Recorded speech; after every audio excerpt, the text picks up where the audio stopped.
Hello, everyone, and thank you for joining us for today's Methodologies working group related to FERC Order 881, Managing Transmission Line Ratings Phase 2.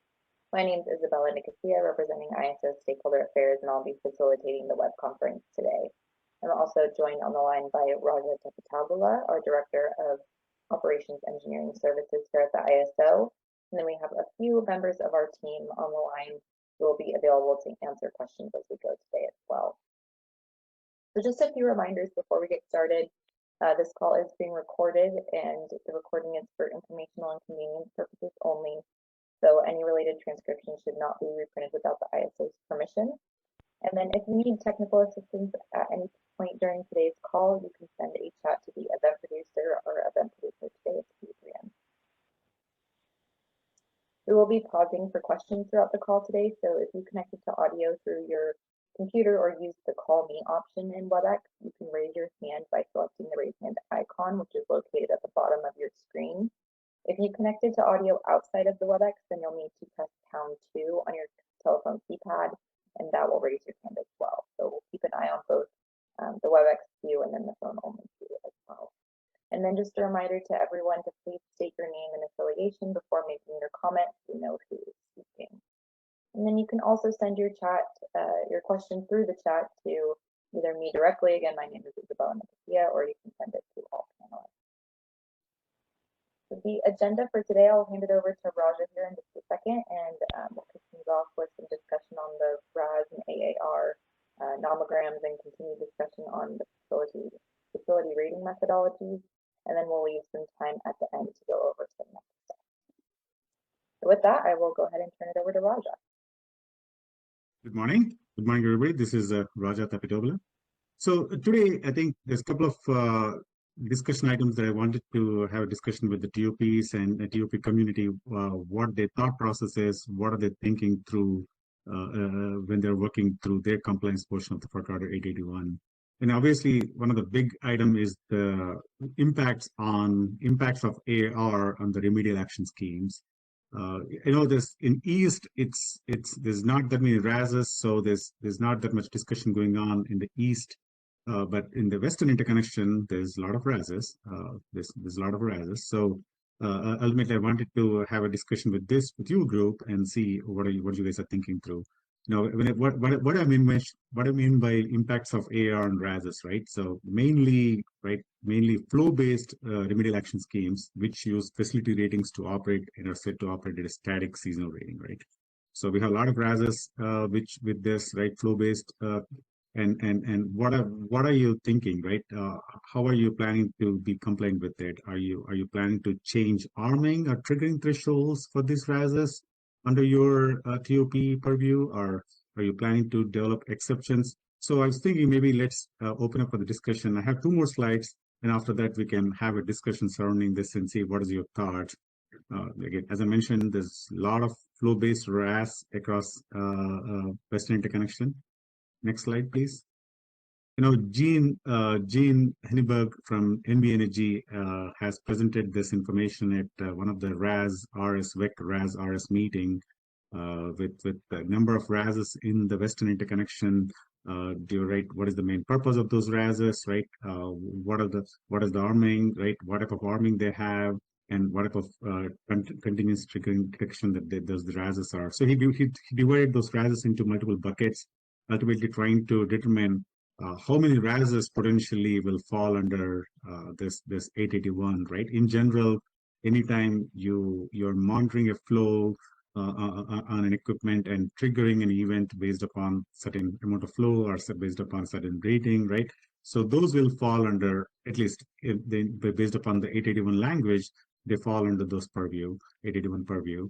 So anytime there's a stability limited issues, right? Your auto step triggering, whatever it is. So those RASs definitely will not, right? They will not fall in those purview. You can develop exceptions, right? Just like exceptions as we have discussed throughout this last couple of months. Anytime there's a voltage stability limited line or transit stability limited line, potentially those could be considered as an exception for the 881. So definitely the RASs that have those will fall into the purview. Next slide, please. Right. So Do we need to change those, right? Anytime there's seasonal, if you're moving from seasons to 4 seasons, do we need to change those seasonally, or do we need to change those based upon AR? If the rating changes, do we need to change those triggering conditions, right? Uh, yeah, at this point, let's open up for the discussion and see if any of the TOPs have thought through this and what are their thoughts with respect to their RASs that fall under the purview.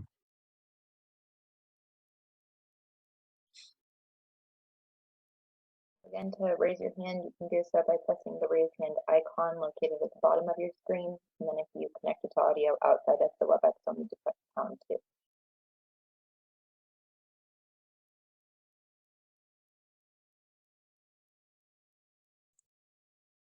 Adrian, do we have any hands on the phone only line? At this time, we currently have no hands raised on the phone only line. Yeah, I'm not seeing anything in the chat either. That's correct. And hope so. I have one pop up. No chat too? Stand by. He sent it privately. Let me change that.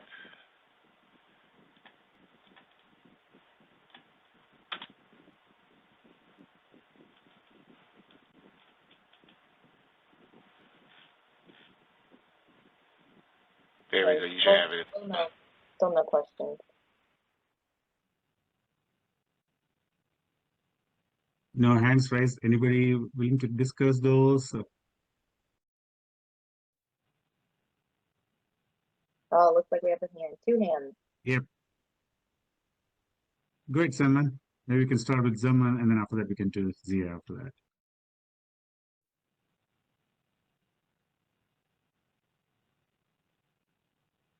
I think this is more of an information seeking question from my end, because I know currently PG we do not have any flow-based RASs. I think the RAS schemes which we participate or at least own are voltage-based and stability-based. So I know we won't be getting impacted by this. But in general, do we have TOPs who would, even if before AARs, when we had seasonal ratings, for any flow-based RAS, would the TOPs actually go ahead and change the trigger settings every operating season, or would they leave it to the most limiting element? And in this case, maybe the summer ratings would probably be the highest. So would the TOPs only operate the RAS to just the highest conservative rating, or do they actually change it from season to season? Yeah, Salman, I think I'm not 100% sure about the Western interconnect, right? Based on previous experience, right? The limited number of RASs east, there were some local RASs that the settings were changed seasonally based upon the season, at least 2 seasons, summer and winter ratings. But if somebody here in West can talk about that, maybe that would be really good. I can respond to that question.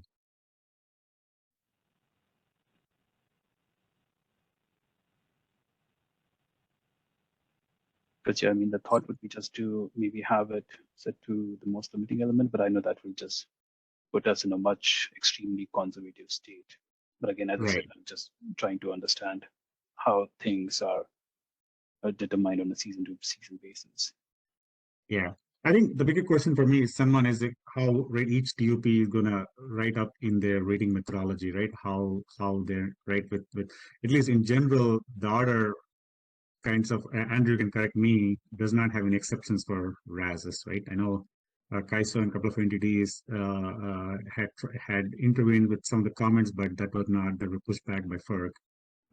With the except, so potentially, as you said, right, if it's a voltage stability limited, right, definitely you have an exception because you have underlying rating has an exception, right? So you can put it up, you can write it up. But if you're planning to not change based upon that, there has to be some reasons, right? So in operational, maybe there's different ways you can accept, right? Operational conditions, right? Operational conditions may be one of those you could use the language there and try to exclude those, right?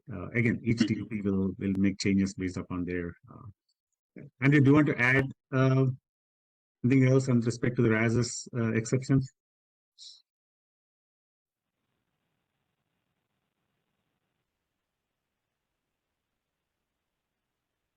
Hi, Raja. Sorry, Raja. Again, Wilmer. Sorry, I was on mute. I don't really have much to add except, I think Raja is right, just to underscore the importance of, in the transmission line rating methodologies themselves, articulating how remedial action schemes interface with ambient adjusted ratings is critical. And, to the extent that we find opportunities to, make transmission owners' methodologies consistent, hopefully there's an opportunity for, some shared learning on this front as the methodologies are getting rewritten and revised for purposes of complying with Order 881. Thank you, Andrew. I think we can next go to Zia, raise your hands, and after that, Michael, we can go to Mike. SDG&E. I think for us, we were thinking of including them as exceptions, basically any line that has RAS impacts. I think I just did a quick check right now. Out of the 30-something RASs that we have, at least 25 of them monitor flows on certain lines. And I think from a protection point of view, it might be hard to basically change the settings of the RASs every hour. That can be something that we can, further look into once we at least have a baseline for our AARs, and we've at least checked everything we need to check, at least for FERC Order 881.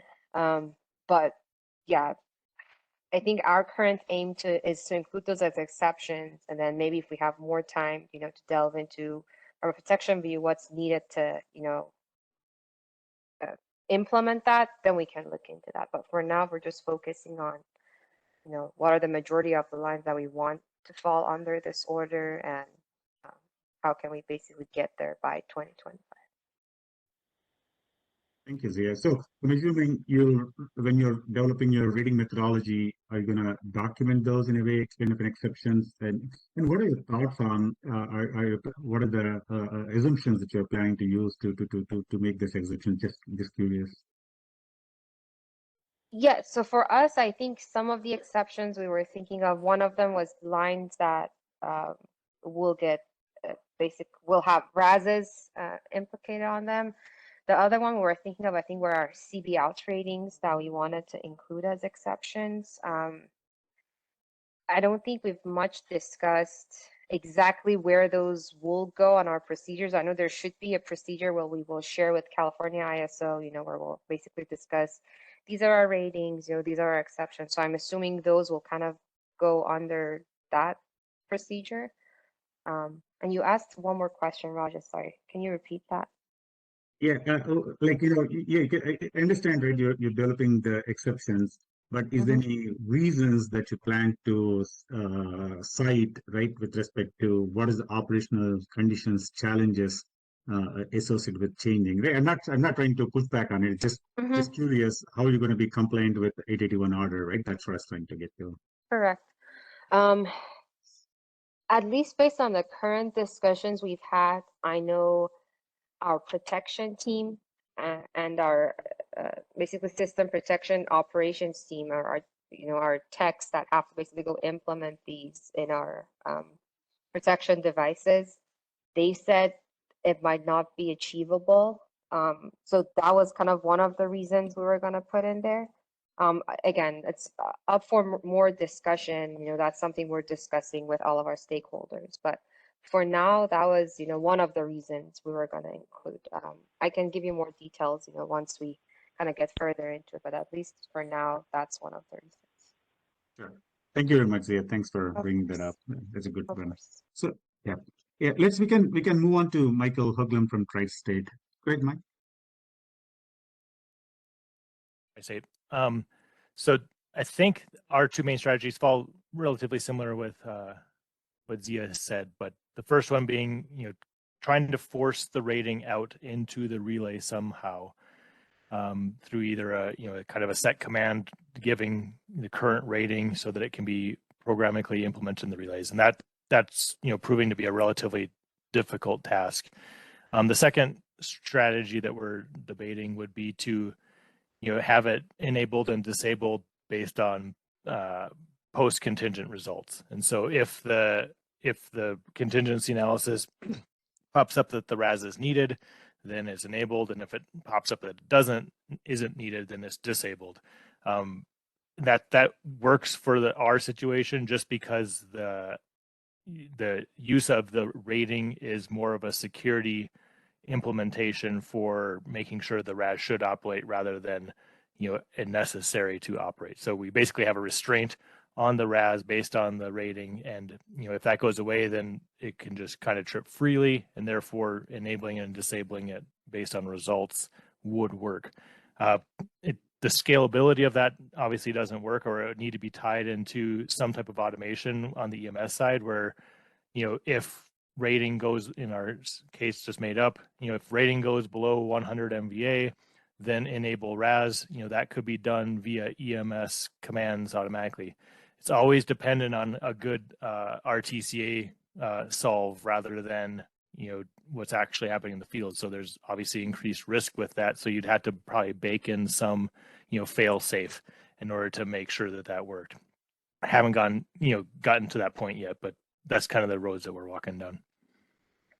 Thank you, Mike. I think you brought a good point, the fail-safe mechanism too, right? So if you want to go in the direction, what rating you want to fall back, and how do you program that? Yeah, all those. It's right there. It's a complex process to make any changes. So, thank you. Anybody else want to chime in? But really good discussion on the direction. Looks like I'm hearing right. There's a lot of exceptions that plan to be developed. Yeah, again, as I mentioned earlier in a couple of meetings, right? Once we have our look ahead tool, we plan to collect those exceptions and make them available in the tool. So it's there if anybody wants to come and check.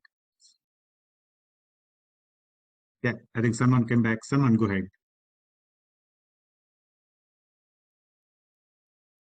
Sorry, I just wanted to also add, in all these RAS conversations, wouldn't the PRC play a role as well to see? Because I know as part of 881, we want to make sure that it's also aligning with our PRC requirements. So if there's anything that's pushing it beyond that, then that would automatically, or not automatically, but wouldn't that be considered as an exception? Yeah, I think PRC definitely following that trumps, right? Yeah, if there's an exception that you want, yeah, that requirements of they will trump, right? Even the FAC 8 trumps the 881 in a way. So right. But I think the flow based, it's a little bit tricky, right? If you have flow based that you're monitoring flow and contingency based, yeah, emergency readings, whatever. If it's strictly flow based, if you flow above this line rating, you do some certain actions, right? That will be those would be the primary concerns, right, with respect to 881.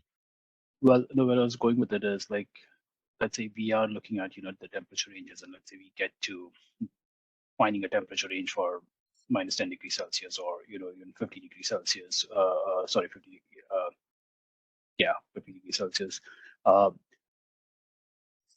If you have to potentially look at resetting your PRC settings to actually adhere to those extreme temperature ratings, we haven't had those in-depth conversations with our protection group, but I believe there could be some concern of doing is that even practical to expand the relay settings to monitor flows for those extreme ratings. So that's where I was going with it, even for RAS. If that is the case, then wouldn't, in such cases, that can potentially create an exception on its own. And we may not need to monitor the flow-based RAS in this case. Yeah, that's right. Thank you. Yeah. Any further discussion, whatnot, but again, I think hopefully people think through this as you guys thinking through making their formulations, right? Maybe there's an opportunity for you guys to share so other people can come into. I know we asked for volunteers.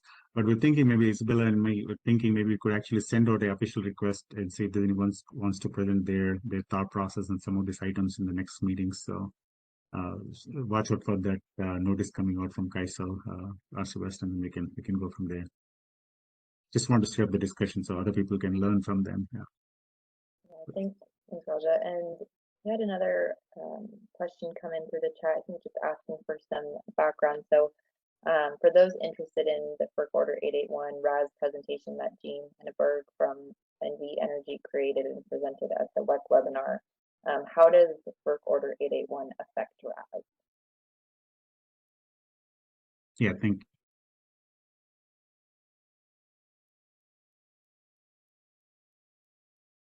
you, Isabella. Yeah, if there's no further discussion, I think we can move on to the next part of the agenda.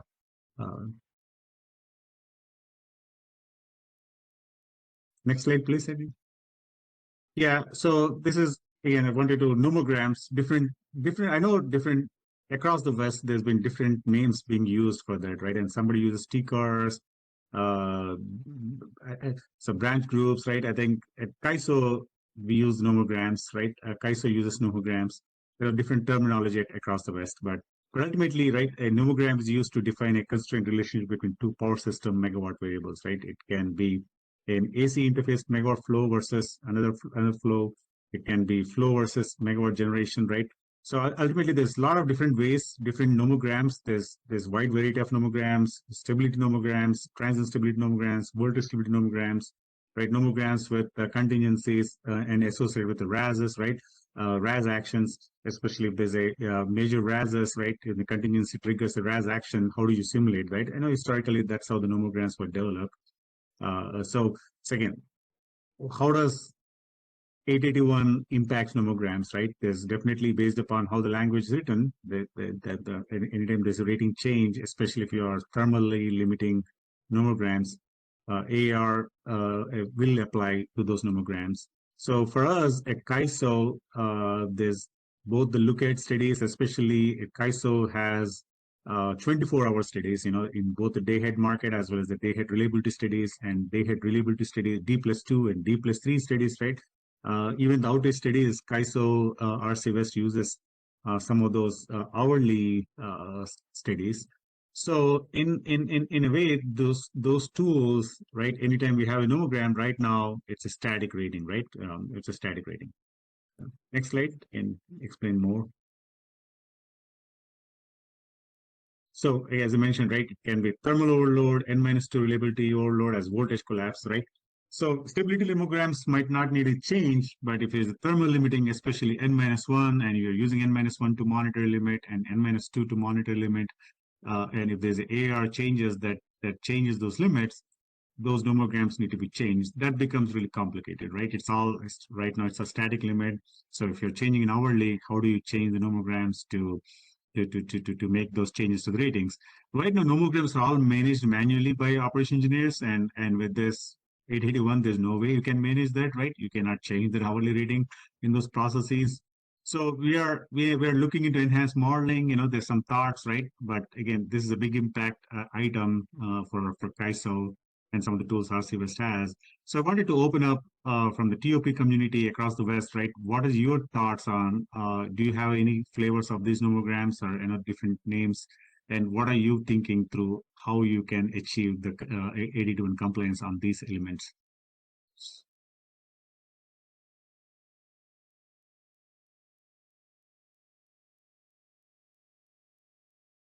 Anybody wants to chime in? What your thought process are?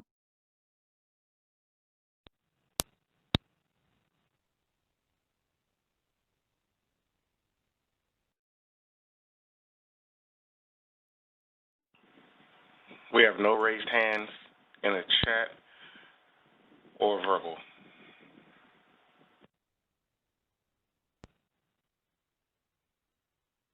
Yeah, and Cam has nomograms based on hourly ICCP data. Cam, this in real time, you're right. You can use that, right? Real time monitoring, right? You have those. The big concern is the look ahead process, right? If you have an hourly rating change for D+2 studies or D+1 studies, how do you adjust those? But yeah, in real time, you can, yeah, that's one way of changing. Yeah, and you can use those ICP value coming in and feed those into those nomograms. Yeah, it becomes more complicated for n-1, n-2, which one you want to use, right? And define those. So that's why I said, we are looking into enhanced modeling of those nomograms for ISO. But good point. Cam, any thoughts from the look ahead point of view? I know you worked on these tools when you were at KaiSo.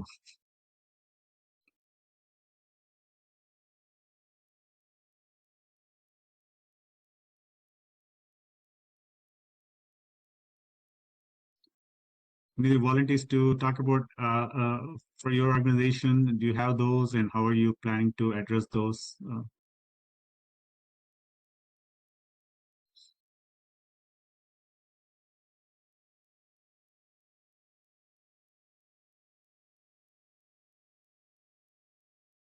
Have any hands on the phone only line? None at this time.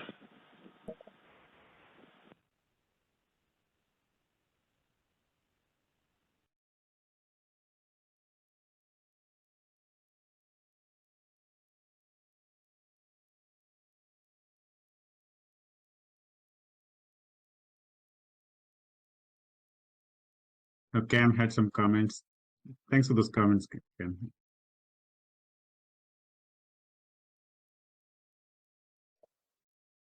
Okay, if there's no further, anybody wants to chime in, but again, if you haven't thought through this, but again, this is going to be another impacting item, right?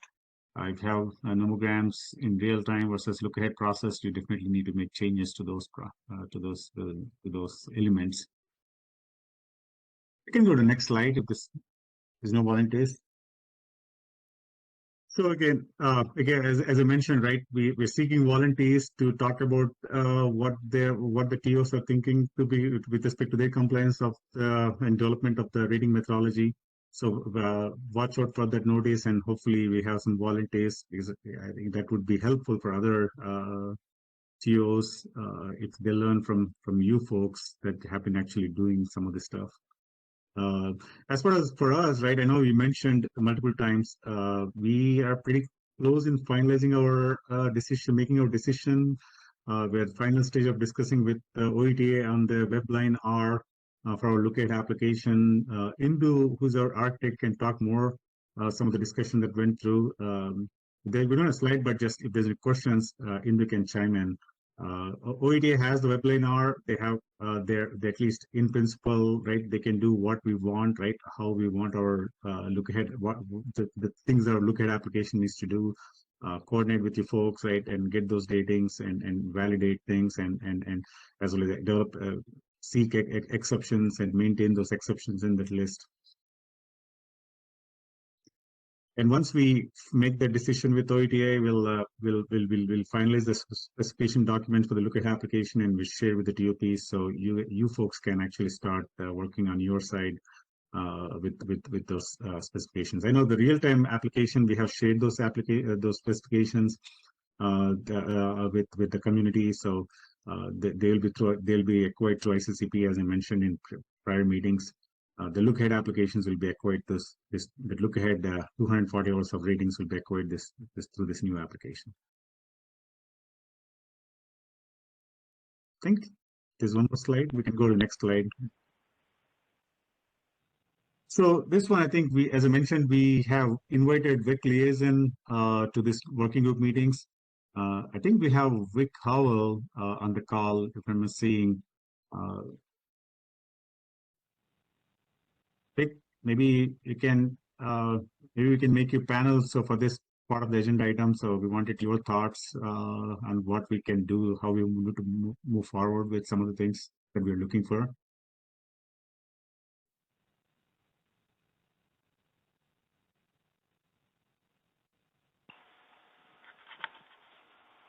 Who did you want me to transfer to panelists again? Vic Howell from VEC.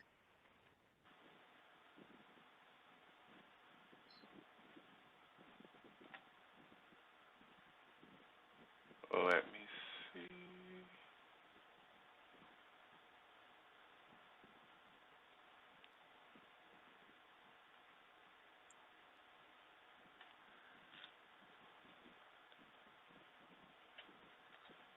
Hogum, correct? No, Vichowell. WECC. Gotcha. Yep. There it is. Hey, Vic, can you hear us? Yes. Hey, how are you, Raja? I'm doing good. Thanks for joining, Vic. I know we had chatted with you guys in just a ad hoc call on some of the things that we want to do, achieve, and how we can do that, right? Especially for us, the Vic seasonal base cases, right? How do we align with order number 881? You know, it requires 4 seasons, and obviously that means we need to have 4. Can we have the 4 4 seasonal base cases, right?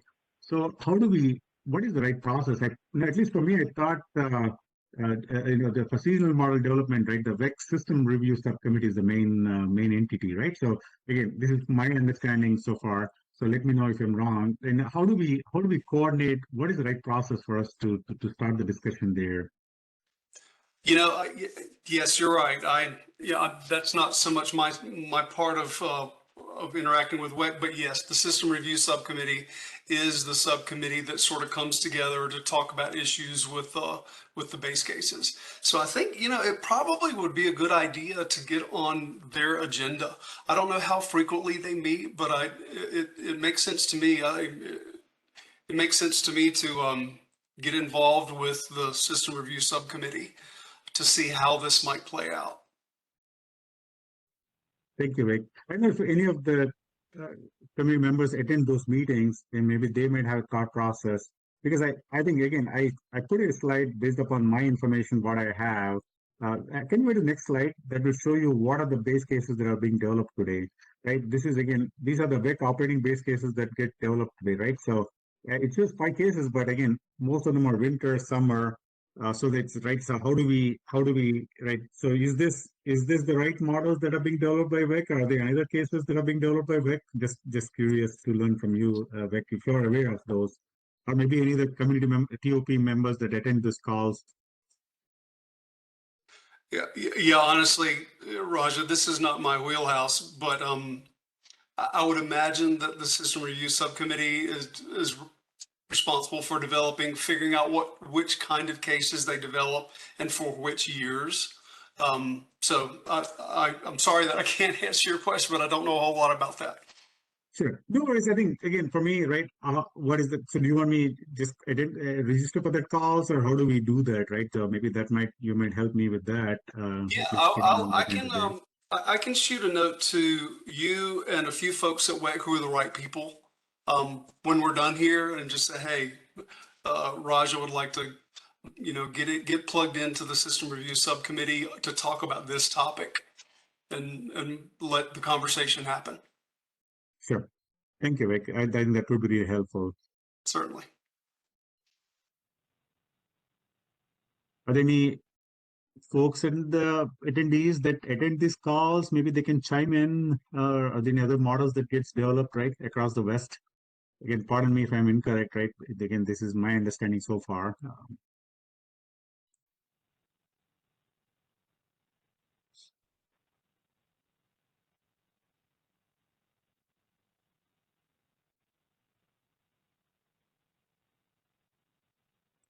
I don't see any hands or any notes in the chat. Yeah. And nothing on the phone only line.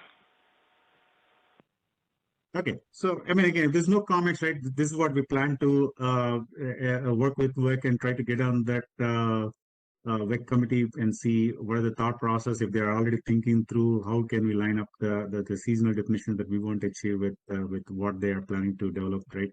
The models. The other thing I also mentioned, the Thailand rating, right? We plan to start the coordination with the RC. We have a RC group, RC to RC coordination group that we have, I think, quarterly. So we plan to get on that and start the discussion process on the RC coordination with respect to the Thailand ratings, right? And in the prior meetings, we did mention how we want to achieve those Thailand rating coordination across the West.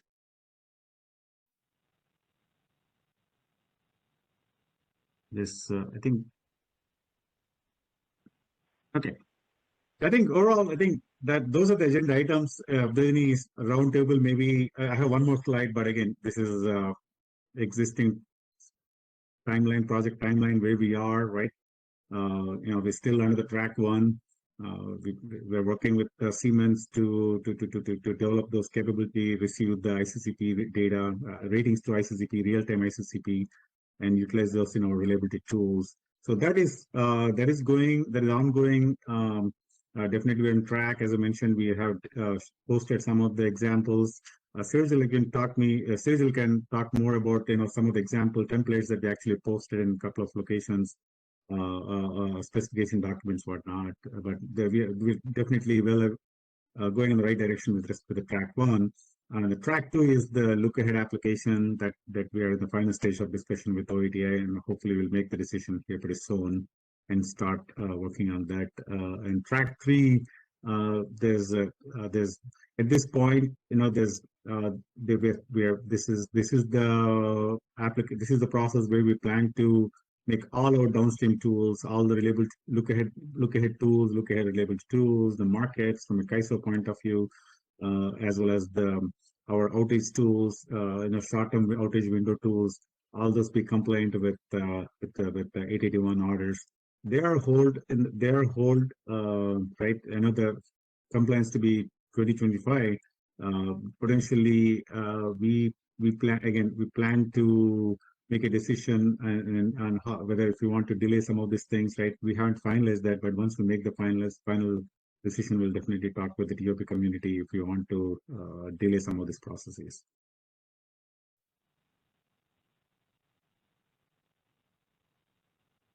Any questions? I think that's it from a slides point of view. I know there's okay. I think Leslie has sent some information. Looks like they did talk through about the 881. Yeah, Leslie, I think I'd really appreciate if you can send me those, and we can definitely look into that.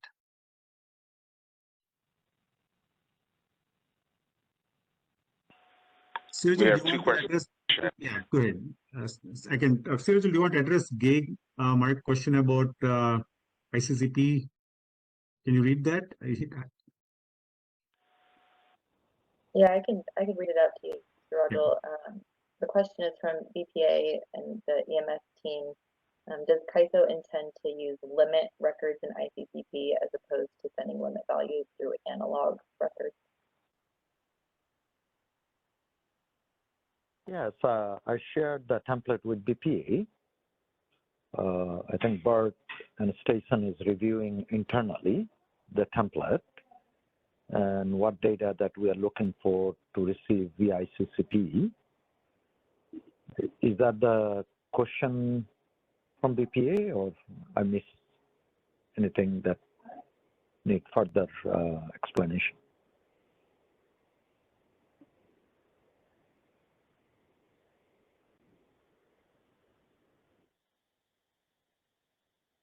Does that address your question? If not, maybe you can go mute and discuss that with Sergil.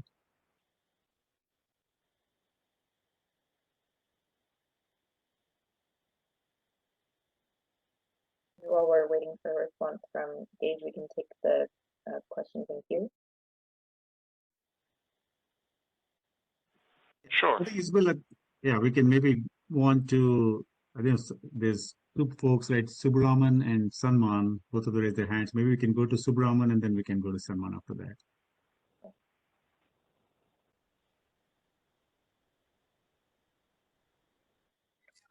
Go ahead, your line is now unmuted. Oh, okay, thank you. Question is the look ahead. You are working with OETI. The expectation from Cal ISO, you guys will be implementing. This is part of a next round. The reason for my question is we are planning to develop this ambient adjusted rating in AWS with multiple site east and west. So is there any expectation from ISO this has to be a next set anything, or as a transmission operator we have to make our own decision, or it's a Cal ISO have anything to add here? It has to be NERC certified. Andrew, I think I mean, we haven't talked through that. Maybe we'll take this an action item and chat with our IT folks and see what would be our response. Or maybe do you have thoughts, Andrew, just to the SIP compliance of these tools?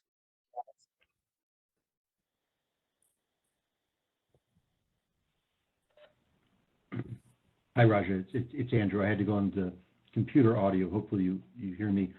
I think it's one we take back. Yeah. Okay. Isabel, if you want to take that question, and I think it's you're recording this, maybe take right. Yep. Thanks. Yeah, thank you. So we'll get back to the response, maybe discuss that in the next call, or maybe we can send a response back. Okay, thank you, Raju. Yeah, thank you, Sid. Thanks for the question. Salman, yeah, we can move on to Salman. I know, Salman, you typed up a question. Yeah, go ahead. Hi, Raja. I think I had a different question in mind right now with respect to track one and the expectations there.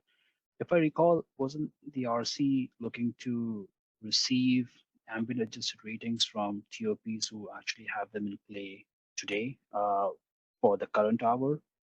Is that the, I just wanted to refresh that, or is the RC just directly looking at the whole 881 package altogether, or do you want to freeze in, or is the RC ready to accept ambient adjusted ratings for TOPs who have them today?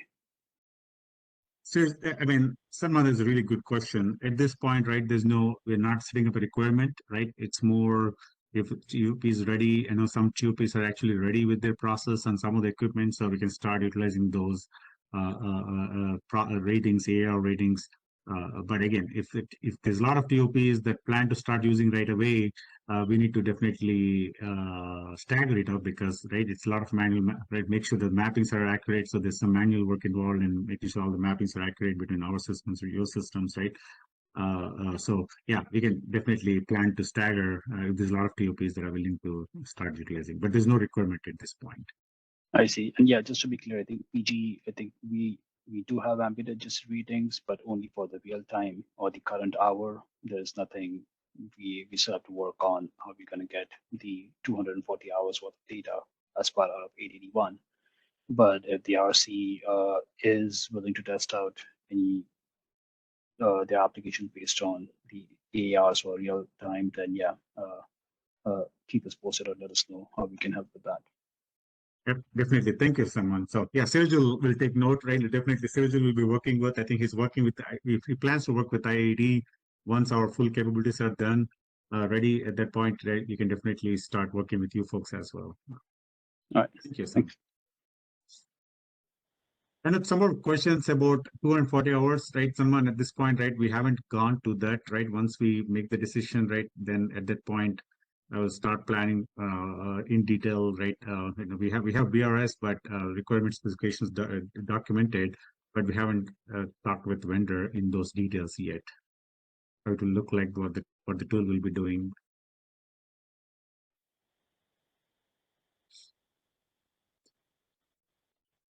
Yes, Raja. That's good.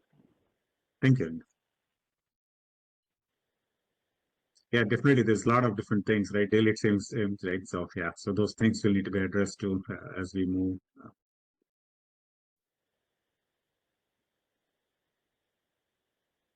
Are there any other questions? If not, I can hand off to you, Isabella. Yeah, I think there's one question. Sorry, there's some chat message. Can PG&E get the ICCP template from Kaiso? Cyril, do you want to work with Vanith Bidappa and then try to get that template to PG&E as well? Sure.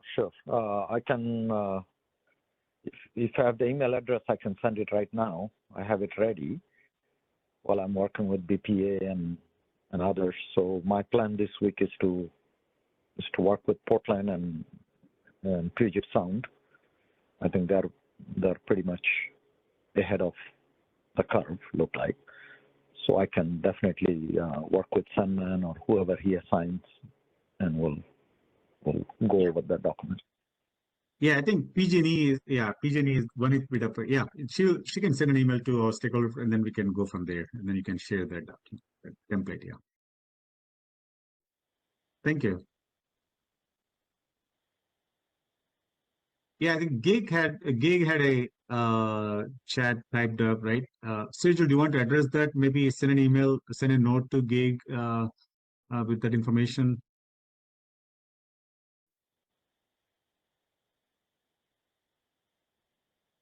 Sure, sure. Good. Thank you, Sergio. Thanks for your help. No problem. Yeah, Isabella, go ahead. I hand off to you. Yes, I don't see any more hands or chats at the moment. So we'll just wrap up with the next steps. So we will send around a comment template as a follow-up to this call. Comments will be due to ISS Stakeholder Affairs at CAISO.com by September 12th. And then, as always, you're always welcome to submit additional comments or questions related to this working group or the implementation of FERC Order 881 to be considered in a future meeting. And then, as Raja mentioned earlier during the call, we will be sending out a formal request for stakeholders to present in a future working group. So be on the lookout for that. But that really concludes today's working group. I'll pause here just to see if there are any last comments or questions.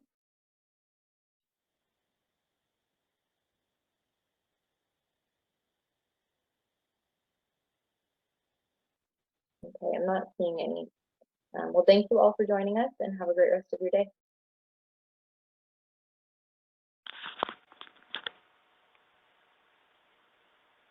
Thank you. That concludes our conference. You may now disconnect.